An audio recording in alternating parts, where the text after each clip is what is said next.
investigates the answer to Simon Bristow of Lilydale, Victoria's question, what can animal bones tell you about the environment? I'm here today at the Lucas Heights Science and Technology Centre, and I'm here with Scott. He's going to tell me what animal bones can tell me about their environment. Take it away, Scott. Yeah, thanks very much. Okay, we have an arrangement of bones or shells, if you like, today that we've been working on that might be quite interesting. The first one we have here is the tusk of a dugong, otherwise known as the sea cow. What we have here is the start of the animal's life, and it grows and grows and increases until here. This tusk is 70 years old. Wow. And yeah, quite old. And we can actually tell year by year, as they lay down each of these laminations or cones, what the environment was like each year that it was living. So it's kind of like the rings of a tree, if you like. Very similar, yeah, exactly. So what we do is actually use an instrument called the secondary ion mass spectrometer, and we actually scan along this section here and build up a profile, if you like, or a history of what the elements in the bone were like over the last 70 years. The old Sims machine. The old Sims machine. I was going to install one of those in my kitchen so that I could, you know, tell the composition of my bread and make sure that they're putting in the right things. Very practical. Yeah, indeed. So what else have we got here? Okay. Another bone here, quite different in size, is actually from the Australian saltwater crocodile. This inhabits rivers and estuaries in, once again, the tropics of Australia. And this bone forms the ridges, if you like, on the crocodile's back. Once again, this animal is 40 years old, quite long-lived, and it grows from here up to here. So once again, we use the instrument to scan along this section, and it builds up, once again, a profile of the animal's history, of the environment it lives in. And so we can detect elements like cadmium, zinc, lead, all those sort of things that might be related to pollution from man. So how does the Sims machine actually work in determining? Okay, what we have to do is take a thin section and mount it in some resin, and we put it in the machine and actually look at it on the television screen, and we can then burn a series of holes or a scan across where we want to work. So the principle of the machine is that it fires ions into the sample, which is like a sputtering or a bombardment, if you like, and the elements that come off are detected using a mass spectrometer. And that is then sorted into the elements' weights, if you like, or the masses, and we can get a profile of what elements are in it. Excellent. So you can tell whether the creature in question is in a healthy environment or something's happened to the environment over the years. Exactly. We can actually determine if it's been a constant concentration over the whole life of the animal, or if it's gone for half of its life and then suddenly increased with some pollution that may date back to man's activities. So yeah, it's quite a sensitive indicator. Yeah. And you can get all that information from mussel shells as well? We can. These guys, which also live in freshwater and marine environments, once again start off here and grow incrementally over their life. This guy is actually a tropical specimen from the north of Australia, and he's about 10 years old, and it's composed of calcium carbonate. And once again, we take a section, and they have these daily laminations. So once again, we use the Sims, and we can actually build up a profile of what its history was like over its lifetime. So these three animals, if you like, or three pieces from the animal can tell us quite a lot about the animal's history. And where does that information go then about the environment? Okay, well, certain organisations might be wanting information, like National Parks and Wildlife, or some of the conservation agencies up there, and they want to know, one, what the animal's telling us, and also we can use that for environmental management and for also conservation. Okay, brilliant. Okay, Scott, well, I suppose if I gave you a bone sample, you'd be able to look at my history and probably see very clearly the formative pizza years. Definitely, I could see exactly what you had for breakfast. Excellent. Well, you might be getting a bone sample. With Tara. Alrighty, clouds float basically because water vapour is less dense than air. Its molecular mass at 18 grams is far less than oxygen, 32, and nitrogen, 28, which are the gases that make up the greater percentage of air. When the vapour condenses as cloud, the droplets or ice particles do fall, but they do not gather enough velocity, which is downward speed, to combat the speed of the rising damp warm air that created the cloud in the first place. This is why they float. Eventually, the droplets or ice particles will grow big enough to allow gravity to overcome the strength of the rising air, and they will fall as rain or other forms of precipitation. David's here with us now. Hey, David, what have you got first for us today? Our bodies need energy. We need energy to be able to stand up. I need energy to be able to go for a jog. I need energy to be able to go down and have a bit of a sleep. We need energy for just about everything that we actually do. But where do we get this energy from? Well, of course, we get our energy from food, and that's exactly what you can see down on the table here at the moment. But where does food, or where do plants get their energy from? Well, they actually get their energy from light, from the sun.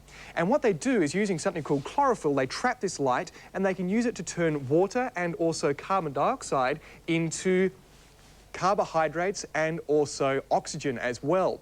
So those carbohydrates include things like starch. Now you find lots of starch in potatoes, which is what we've got down the front here, and also in these green leaves that we've got here as well with our spinach, and also some bok choy at the back here. So we're going to test today for starch in these leaves. We're going to test for the energy store that you'll actually find in food. Now, how are we going to do this? Well, down the front here, I've got a couple of pea plants. Now, one of these pea plants, this one sitting over here, has been sitting in the sun. So it's been producing a lot of starch. And this pea plant over here has been sitting in a dark cupboard. So it actually hasn't been producing much starch. And we need to prove that by testing for starch in those leaves. And we can do this according to a fairly simple process. First of all, what I need to do is to grab some leaves from each of these pea plants. So a couple from there, maybe a couple more. And I need a couple from here as well, so I'll grab some off the end. The first thing we need to do in this testing process is to put them into some boiling water. We put them in there for around about 15 seconds. We need to blanch them just for a little while. So we'll leave them there for just a moment or two, around about 15 seconds. And the next thing we're going to do is take them out and put them into some methylated spirits. And this methylated spirits will actually dissolve the chlorophyll that we've got in there. So it's going to act as a solvent for the chlorophyll. And you can see that it's a pretty good solvent because I've had it sitting there a little while ago with some other leaves that we prepared earlier. And you see how green that liquid has actually turned. Next thing we need to do is to put that on top of my beaker here. Now, because this is boiling water, I need to put on my gloves. I don't want to scald myself. So let's put this on the top here. We need to heat up that metho, and that's going to help run that process along a little bit. Now, of course, I had a couple of leaves in there which I was preparing earlier, so I can now pull those out and show you exactly what they look like. Now, you can see that they are, in fact, very, very white. We've got rid of most of that chlorophyll that's inside of there. We've dissolved it. We're just going to be left with the starch, or in the case of the pea plant that had been sitting in the dark, probably no starch. So we need to wash that in some water that we've got sitting down there. Need to grab the other one as well. Bring that out. You can see how beautifully white that actually is when I bring it down there. Put it in the water, wash that, and then we need to stick that into a solution of iodine. Now, this iodine will actually test for the starch inside of the leaves. So let's grab that up, put it into our iodine solution, put the other one into the iodine solution as well. Now, this again takes a little while, so there's a few leaves in here that we prepared earlier. So let's bring them out. Let's have a look at this one first.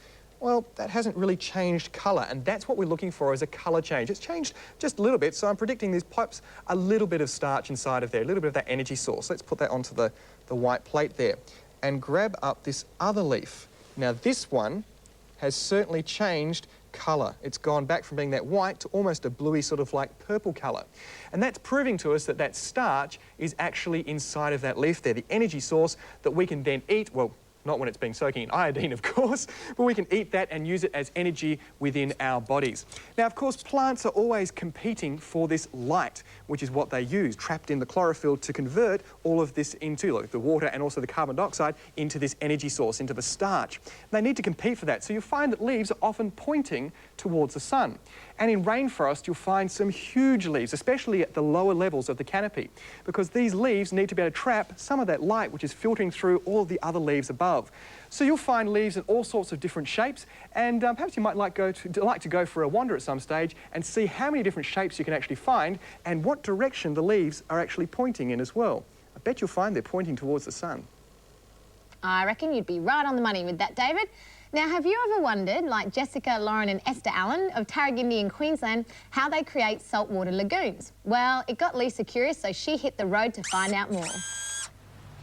You'll often find when you go on holidays that it's really tempting to take a dip in the resort-style pools that most hotels have to offer. But today, we're going to take a look at a pool with a difference.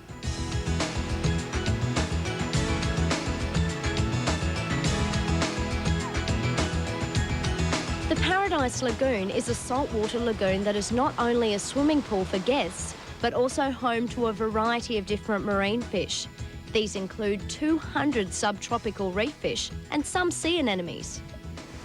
The lagoon's floor and walls were constructed from concrete. The caves and tunnels were made from steel frames, covered in concrete and then handcrafted to resemble boulder corals.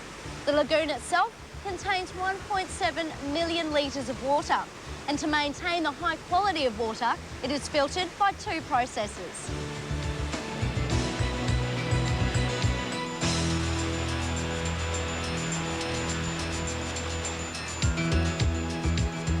The water from the lagoon is skimmed from the surface or drained from the bottom of the lagoon and pumped to a surge tank in the filter rooms. From here, the water is pumped into a series of 11 sand filters every 90 minutes. The sand filters remove large waste particles. As the filtered water is pumped back to the lagoon, 20% of each cycle is diverted into ozone gas contact tanks. Here, ozone gas is pumped into the bottom of the tanks, and as the gas rises, it destroys the bacteria, viruses and organic particles in the water. Once the water has been filtered, it is pumped back into the lagoon. It enters either through the waterfall or through biolines, which are beneath the sand. Water leaving the biolines is forced up through the sandy bottom, turning the sand over, creating oxygen in the sand and reducing the growth of bacteria in the sand. Each day, 50,000 litres of new water is drawn into the system from this saltwater canal. The water is then pumped into a surge tank and passes through a variety of different filters before finally being pumped into the lagoon. And finally, each day a series of water tests are conducted and compared to digital readings in the filter room. In case you're worried about these beautiful creatures being kept in captivity, they do have 5-star accommodation here, and daily they're fed fresh prawns, fish and fish eggs, and they naturally feed on the algae that forms at the bottom of the lagoon. And humans can enjoy the amazing experience of getting up close and personal with some of the most beautiful marine creatures. But if you ask me, gee, some fish have got the life. Another why question bites the dust, and thanks there to David Joyce from the Australian Marine Life Institute for the invaluable information. Country in the world where the venomous snakes outnumber the non-venomous. In fact, the world's most venomous land snake, the fierce snake, lives in the western parts of Queensland, a place to be very, very careful, I suspect. David, I also suspect, is ready with some fun stuff.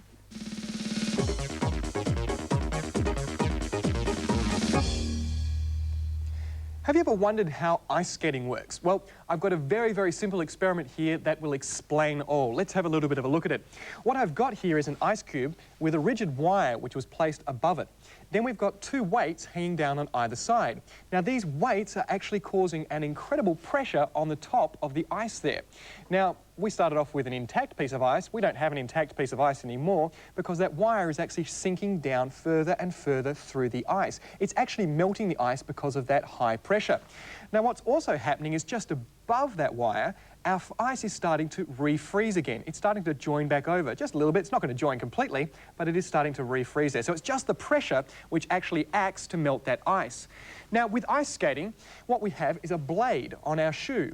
And this blade actually causes an increased amount of pressure to be experienced by the ice because of our weight. We concentrate our weight into that small surface area of the blade, and that ice experiences a very, very high pressure. And because of that, it melts. So when you're skating, you're not actually skating on ice, you're actually skating on water. It's a very, very interesting fact.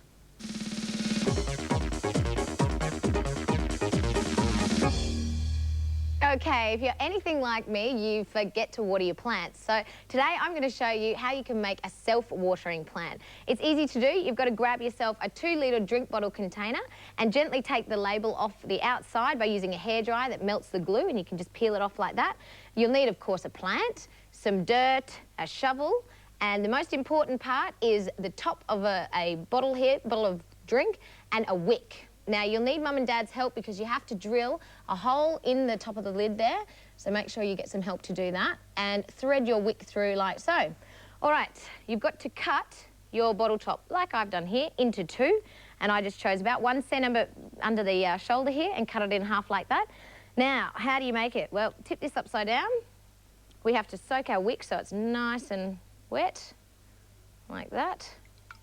Beautiful. Now, we'll put the wick back on the top. Okay, now we're going to fill our top bit here with dirt.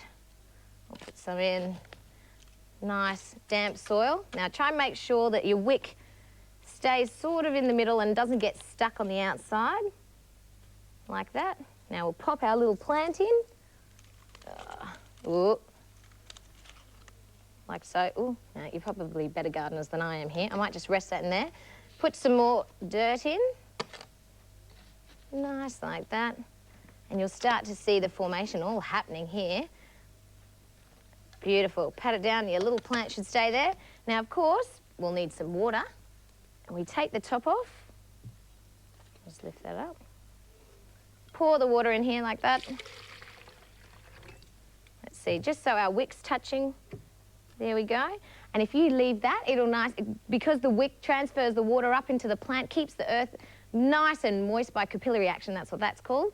And your plant should stay nice and alive, and you won't have to worry about forgetting to water the plants again. Alrighty, I can feel a break coming on. Stay tuned, we'll be back with more Why.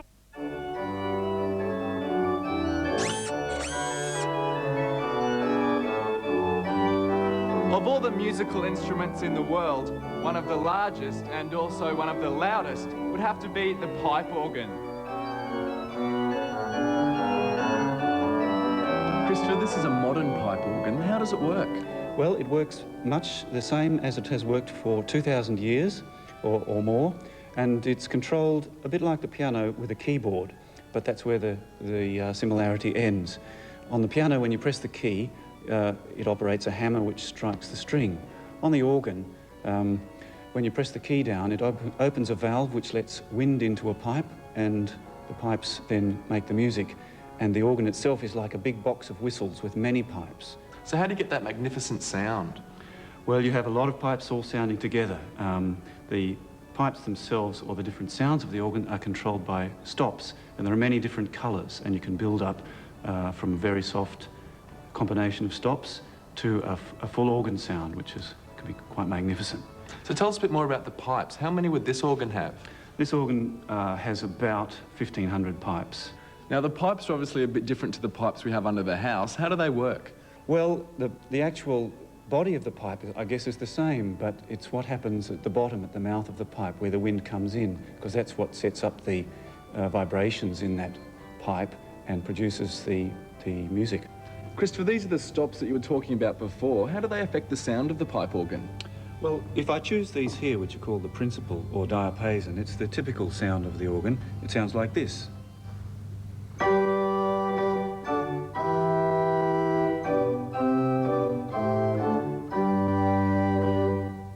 But if I take a flute, it sounds like this.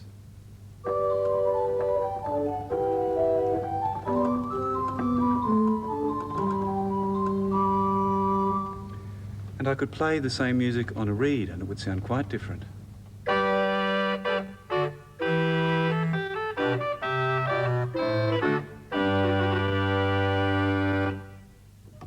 If I pull out all the stops, it sounds like this.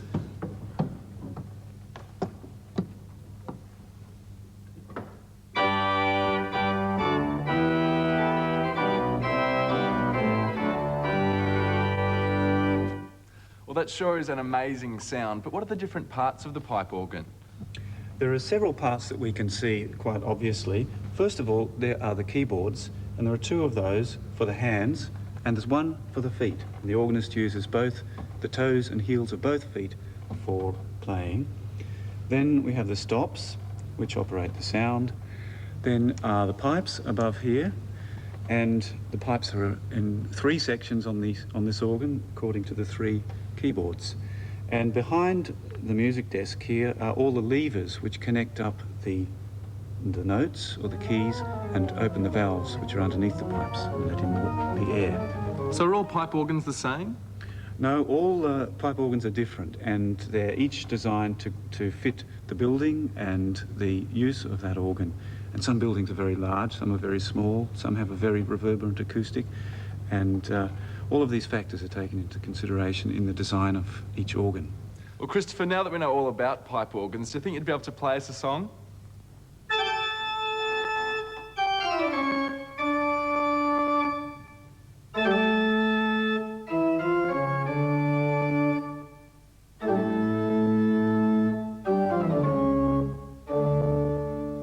Thanks to Christopher Wrench from the Queensland Conservatorium of Music for the info on that story.